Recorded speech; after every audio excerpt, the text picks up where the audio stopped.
Hello, dear colleagues. For many, many years, I'm trying to publish one point of my views on the Ukrainian children's literature, and special in the period of the time from the end of the 19th century till now, till the beginning of the 21st century. I'm acknowledged that my English as a second foreign language is not the same that the English of the native speakers.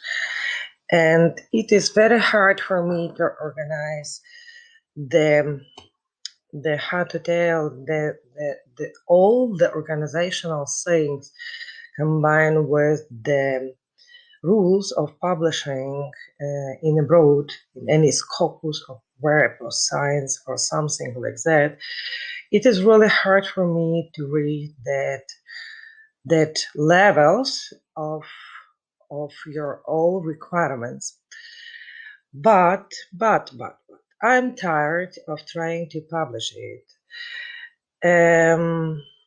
But I still want to talk about it and to tell about it, because that point of my view on Ukrainian children's literature is one of the most important for Ukrainians.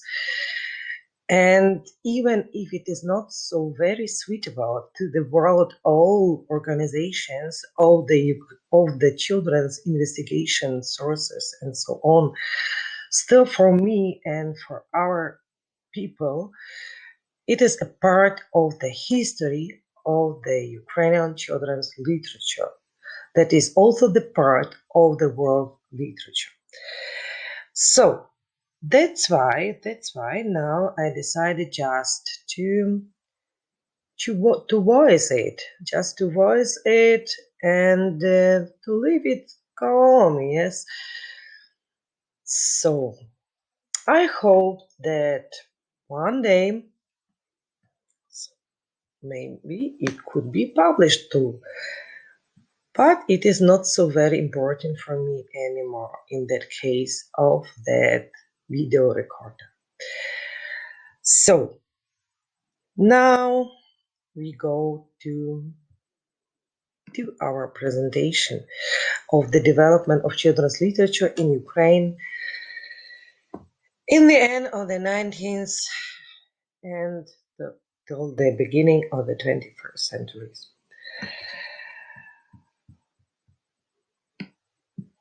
Just a moment, please. I have to list, because I have to scroll, because it is a very big lecture. It is a very big text that I wrote once. Even I wrote it in English.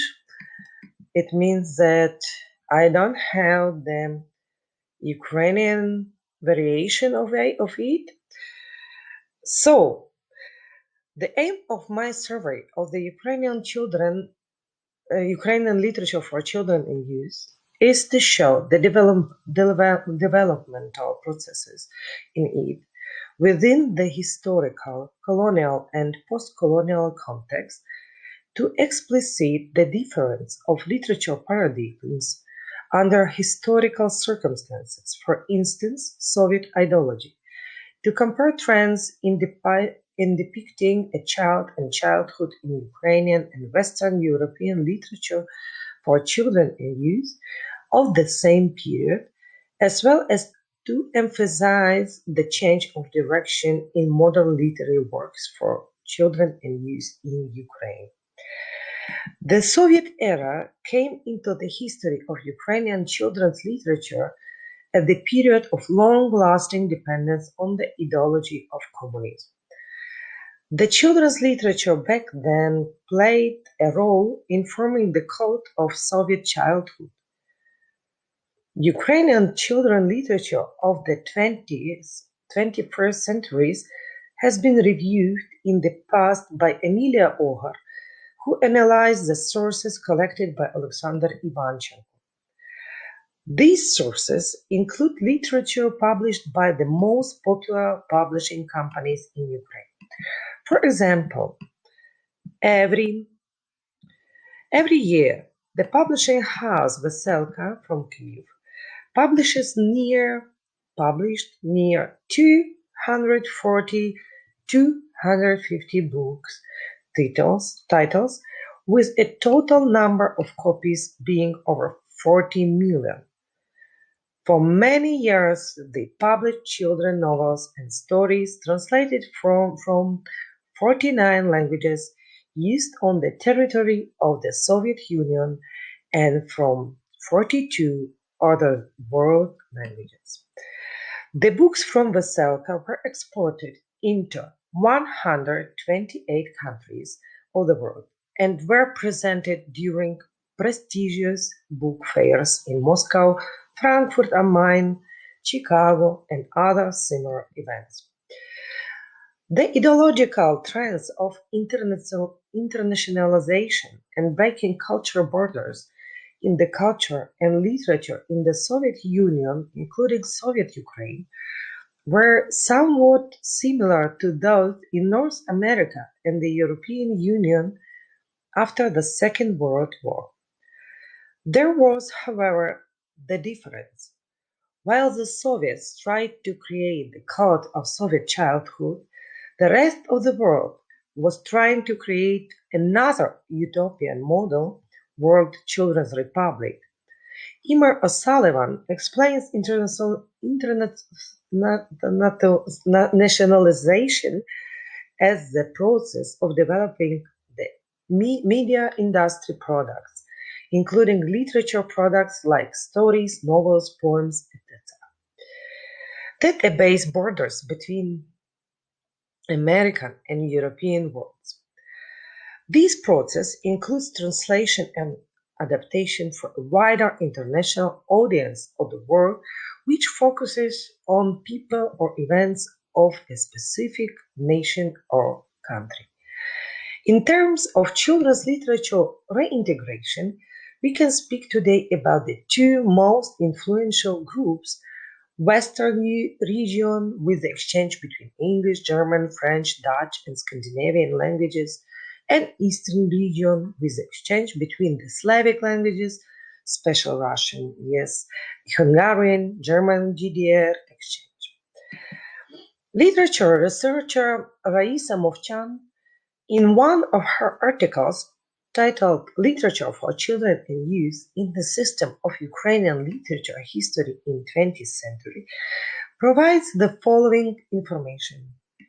In the 1920s, the translations into the Ukrainian language of the literary works of Rudyard Kipling, Mark Twain, Karol Hlucha, Ernest Thompson Seton, Jules Verne became available for the first time. They were printed in Lviv publishing house, The World of the Child. Lviv at that time was not a part of Soviet Ukraine. The Ukrainian translations of Andersen's and Brothers Grimm's fairy tales reached the Ukrainian children only in the second half of the 1930s.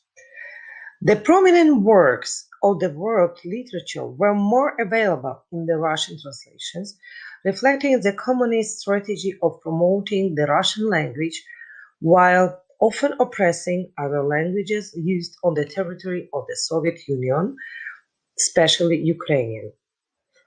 Next, we discussed the most representative Ukrainian children's writers active during the time from the end of the 19th century until the breakup of the Soviet Union in 1991.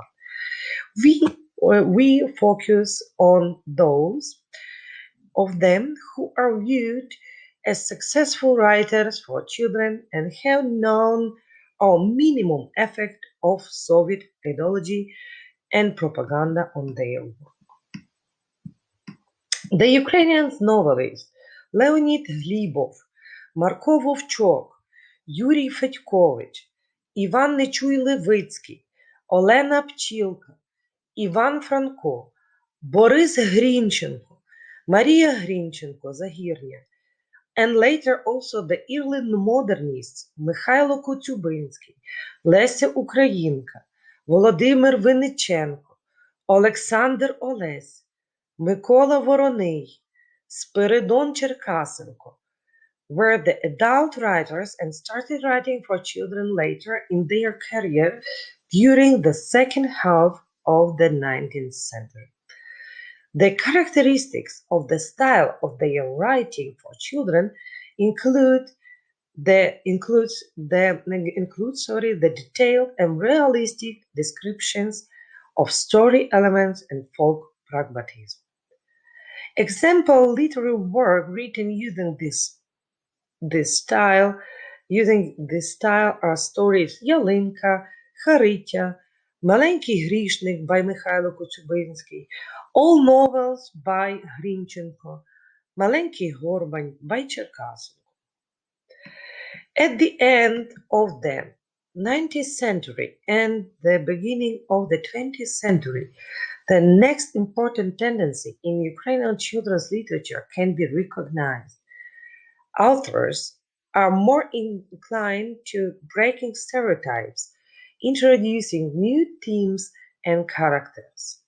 This is especially seen in the work of Винниченко, cycles Намисто, Комедія з Костем, Федько Халамидник, Бабусін подарунок, or Іван Франко, Fairy Tales, коли ще й звірі говорили, When the Animals Could Talk, yes, and the worldwide known poem Liz Mikita.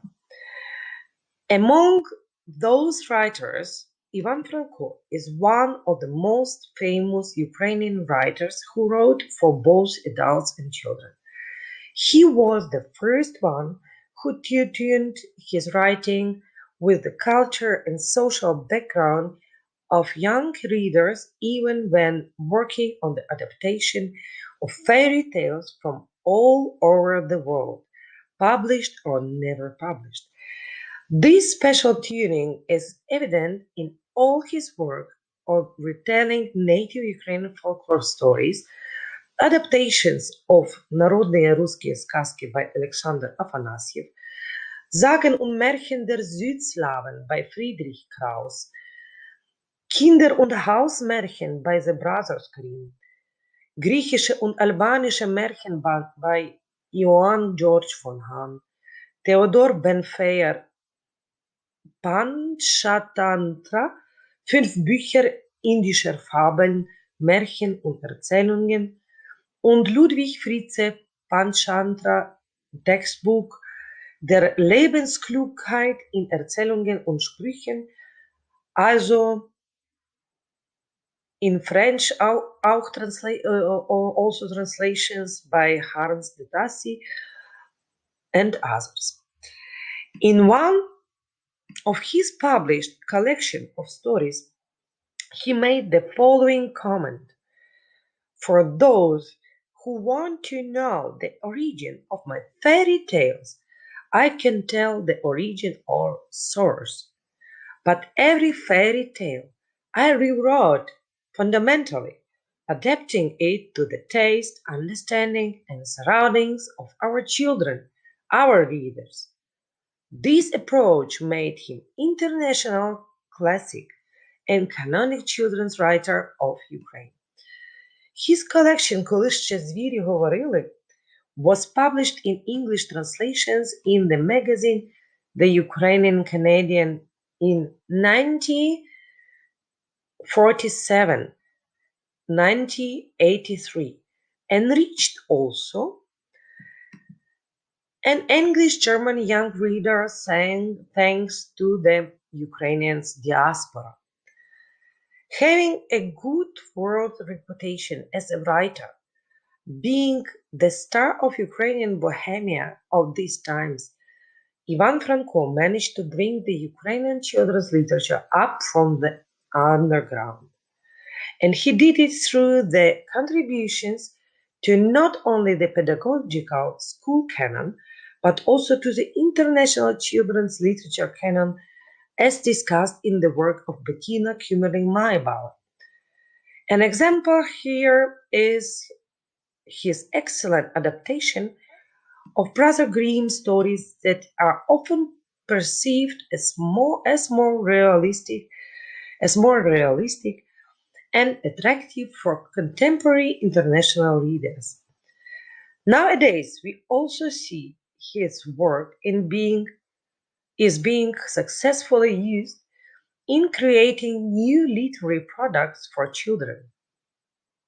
For example, very talented young Ukrainian illustrators Romana Romanishin and Andriy Lesev produced and published a picture book for children of the age 3+ based on the story Ribka, written by Ivan Franko in 1891. This picture book won awards and was included in the selection of International Children's and Youth Literature, the White Ravens 2013. Next, we focus on the period after the era of Ivan Franko. Михайло Коцюбинський, Леся Українка, Марко Черемшин. In the 1920s, the new political reality influenced the development of Ukrainian literature. We distinguished the literature of Ukrainian immigrants who didn't accept the Soviet ideology. I'm sorry, just a moment. Yes. We distinguish the literature of Ukrainian immigrants who didn't accept the Soviet ideology from the literature of the writers who worked in Soviet Ukraine and had to adjust to the communism realities. The known authors contributing to the literature of Ukrainian immigrants are Vinnichenko, Cherkasenko, Oles, Lepki. In what follows, we focus on the writers from Soviet Ukraine. Just a moment, I have to scroll. Okay. The main topics of most Soviet poems and novels for children between the 1920s and the 1960s were the celebration of Lenin's ideology and praising the prosperous and great Soviet system with happy Soviet children, even if many children were not happy at all and lived in the harsh conditions. Sometimes these literary works with propaganda were written in poor style and could not be well understood, yet everyone had to know how to recite them by heart. So the main allowed topics at that time were patriotism, social humanism, favoring common needs or individual needs, a friendship between Soviet nations, glorifying the work focused on building communism, etc. The literary works were hardly realistic due to the need to include these ideological norms. We talk about the state of children's literature, where the main focus is not aesthetic values, but the ideological stance, false pathos, and falsification of reality.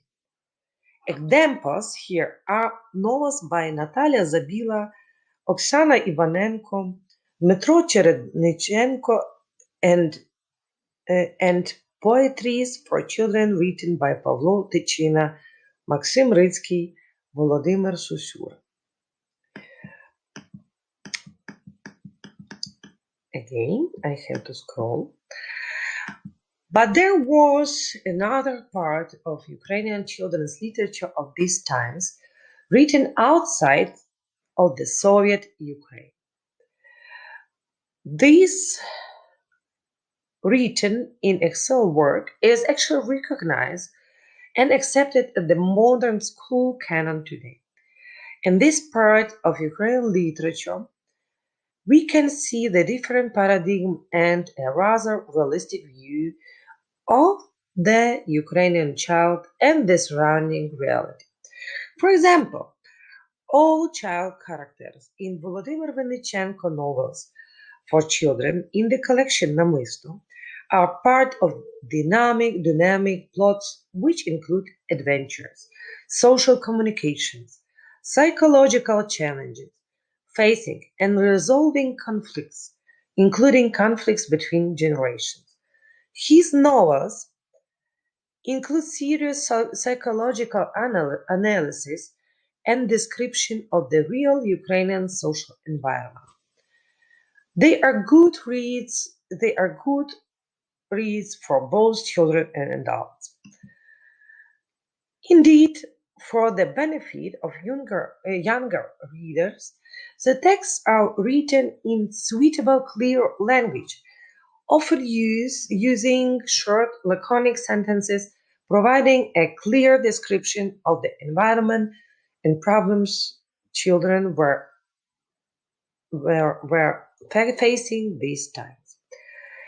For adult readers, the novels bring the benefit of better understanding the children's reasoning and behavior, and their need for the love and attention of their parents.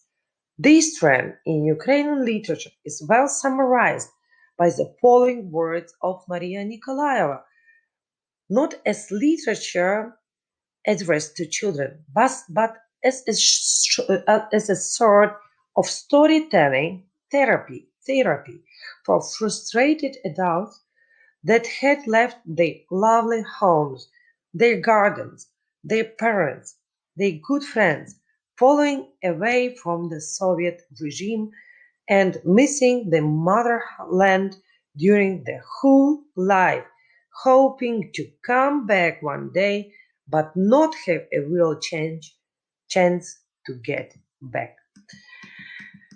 About trends in the Ukrainian children's literature prevailed up till the new Khrushchev thaw phenomenon started in the 60s, when the literature and art in general were not as much restricted by Soviet censorship as before and could focus on some new directions and topics.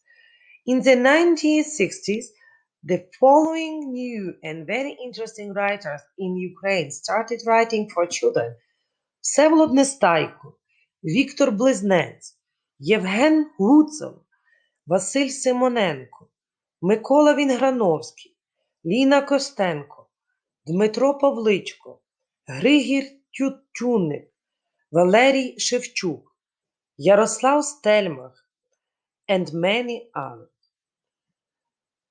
In their works, we can find the attempts to understand the child's soul and the uniqueness of childhood and adolescence. In style and genre, the children's literature trends are similar to adults' ones, except in the children's literature, the trend of adopting the style without multiple references to communism and ideological elements is more pronounced. The new trend is more about maintaining a myth of a happy and innocent childhood, apparently fueled by writers, nostalgic memories, and bitter insights into the impossibility of returning to the childhood.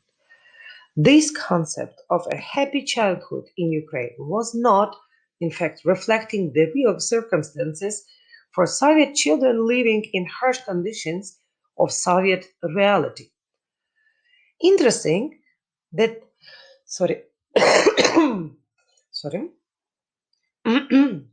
interesting that this false happy childhood assertion subtrend seems to be present in the Ukrainian children's literature even nowadays. If we look now at the development of children's literature, for example, in Germany during the same time, we can see that all the trends and changes in the style of writing for children were made by the adult writers for whom the reason for writing included the need for the self-therapy because they were frustrated during the childhood by some family or social traumas. This is especially relevant for writers who were children during the Second World War. Indeed, German writers of that period often include psychological analysis of events typical for their childhood. For example, bad parents, good child scenario, social and cultural conflicts. They proclaim the emancipation of children while leaving the parents' motivations and behavior analysis out of the story. This may have some negative effect on the reader child who can make rather inaccurate conclusions on the importance of a good child-parent relationship and social life for a happy childhood. The same post-war generation of Ukrainian children writers, on the other hand, adopted a different trend. They wrote rather funny and lovely stories to make the children happy, even if real life was not so easy. They were trying to analyze the mistakes from their childhood in a more positive light, showing the better possibilities to stay happy in life despite all the social and generation troubles, and encourage the reader child to be a strong character and find the good way to move towards better future. It could be noted that the above discussed distinction between the Ukrainian trend depicting child life in a rather positive, happy way, and the European trend focusing more on the psychological analysis of rather difficult childhood is not sharp or obvious. Both trends were present in Ukrainian and the rest of Europe literary works. In summary, the children's literature in this period covered many different topics and genres and contributed to many pedagogical and multidisciplinary investigations. It was the time of growing up of children's literature. This resulted in an expansion of the children's literature in volume, style, and topic selection. Ukrainian writers published new fairy tales, adventure novels, stories about school, and the everyday life of children. The work written in this period became part of the modern school canon in the pedagogical educational system in Ukraine. For example, the prominent Ukrainian children's writer of this period, Vsevolod Nestaiko, explains his motivation and writing style as follows. I became the children's writer. Why for children? Because I wish to be back into childhood, but different childhood that I had. Funny, full of adventures, games, entertainments. This different childhood scenario is therefore often present in my fairy tales and adventures novels. His most popular trilogy, Theodore's Vasyukivki, is the first modern Ukrainian adventure story.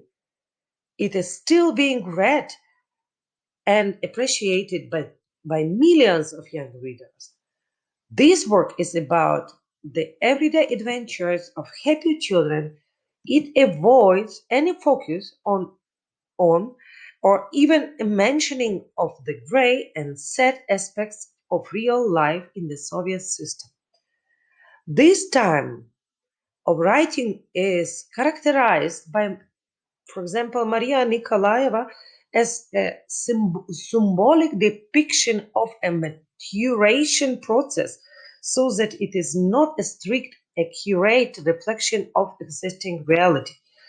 The content that was written and marketed for children and young people focuses on a particular phase in a childhood to adulthood transition, with ethos ranging from an ideal harmony, Arcadia, paradise, utopia, idyll, with different degrees of departure from it, to some mission that may either succeed or fail.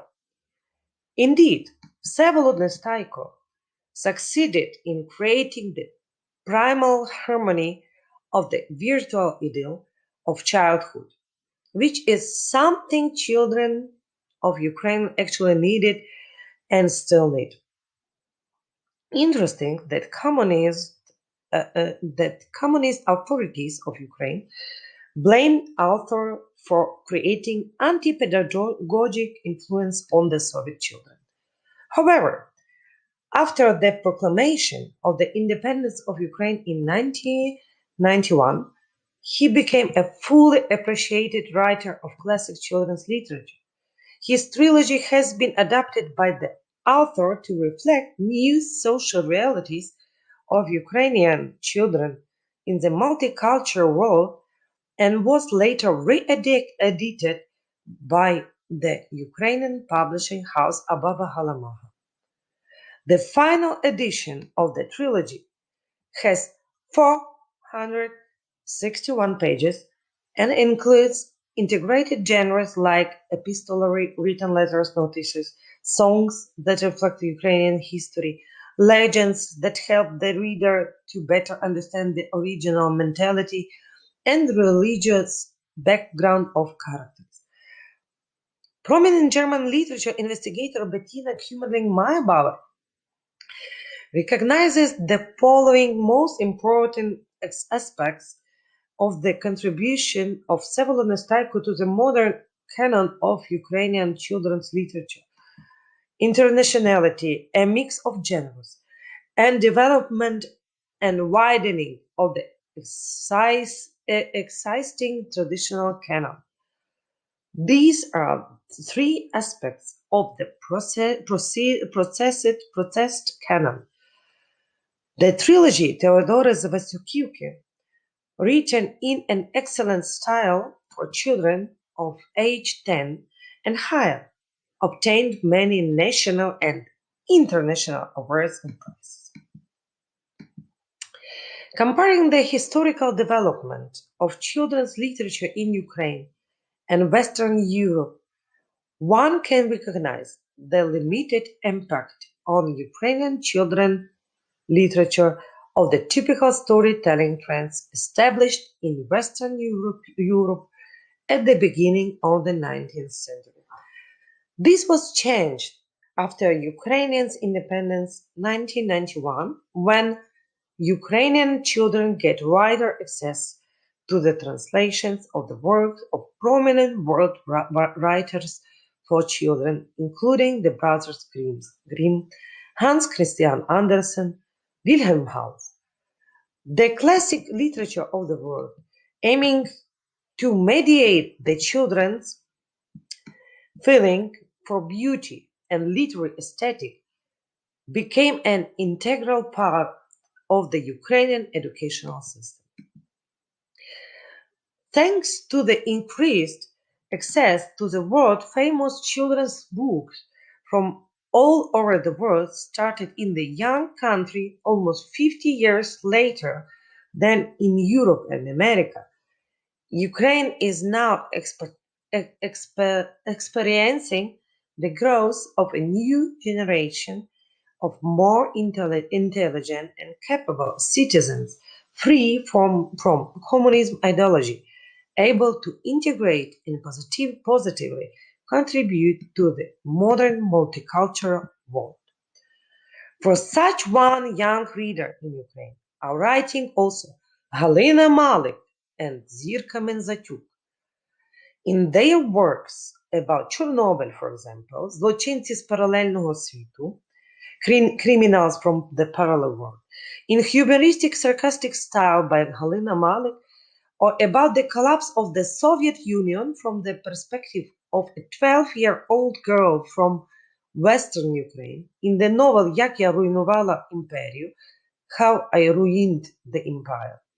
We can follow the modern combination of old literary tradition from Григір Тютюнник, Володимир Рудківський, and his humoristic and easiness from Всеволод Nestaiko.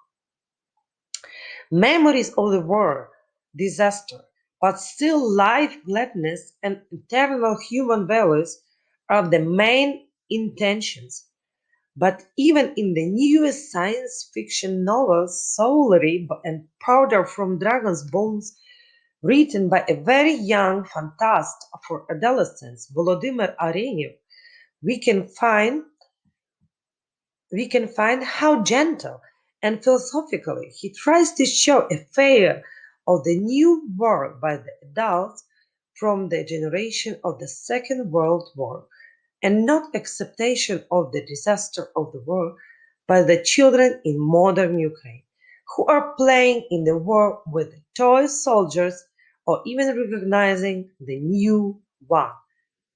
A good example of how the new generation has grown up, how democratic and free mental activity and life gladness of young Ukrainian people were broken again from the side of Russia. Maidan and the War of 2014 is a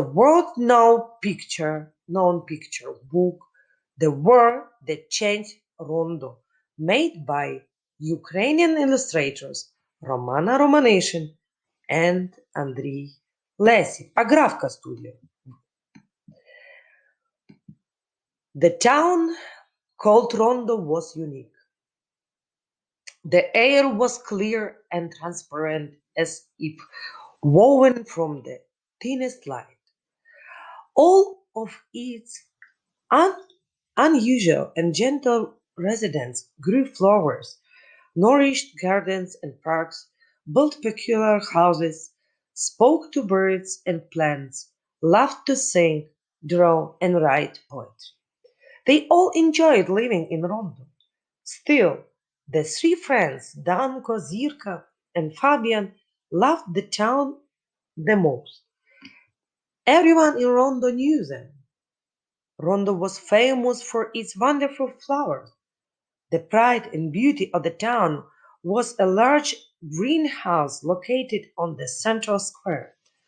It contained a collection of rare flowers and plants from the furthest parts of the planet. The strangest of all was that these flowers could sing. Concerts often took place in the greenhouse. The top venue was a vocal performance of Mozart's Rondo. It was an ordinary day in Rondo. The residents rushed about with their usual business. Danko was heading to his friends, as he knew that Zirka just returned from her travels and had lots of new stories and drawings. The sun was shining, the flowers and birds were singing. Everything was as usual. Suddenly, all became quiet. Then a very whisper spread around. The war is coming to our town. In their book, Romana and Andriy are idealistically showing at the end how it is possible with the lives and all together to win even such a war. The brighter the light and the louder the anthem, the quicker the war disappeared, along with the darkness and prickly black flowers. The whole town was singing the anthem until all the black flowers disappeared and the obscurity dissolved completely. This was a victory.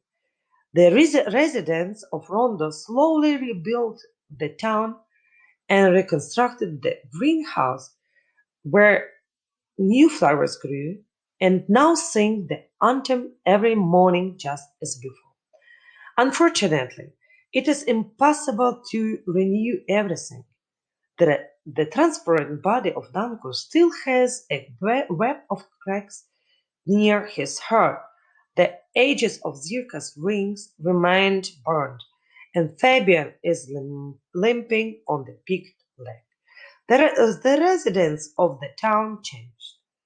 Each of them has sorrowful sorrowful memories of the war that changed Rondo forever. Now, there are also many red poppies growing all around the town. Poppy is an international symbol of commemorating the fallen during the war beginning with 1940. Children and war is now again the most painful topic in modern Ukrainian society, but not new in our history and literature. There are not wars initiated by the Ukrainians. The famine of Ukrainians in the east of Ukraine by Russians and oppressions of Ukrainians by Poles in West, the Second World War, physical genocide of Ukrainian families and their children for the whole century, even also for the Ukrainian for the Ukrainian language till 1991 saved pain and distrust in the generation memory of Ukrainians.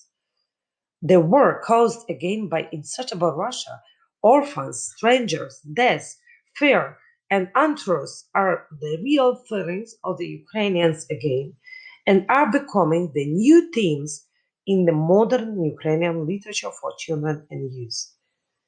But in conclusion, to say, the development of global culture with an interlacing of various world economic systems which is followed and served by the media and other modern communicative and information technologies, disorder of political borders, the growing voluntary mobility of individuals, and also resettlements of these people caused by war, poverty, or political repressions opens more and more widely space multicultural for multicultural communication.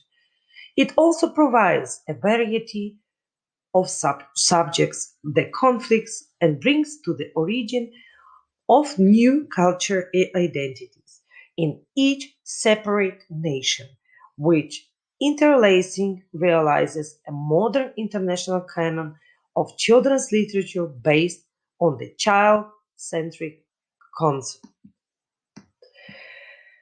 What about the references, about the literature that I used during the working at that topic?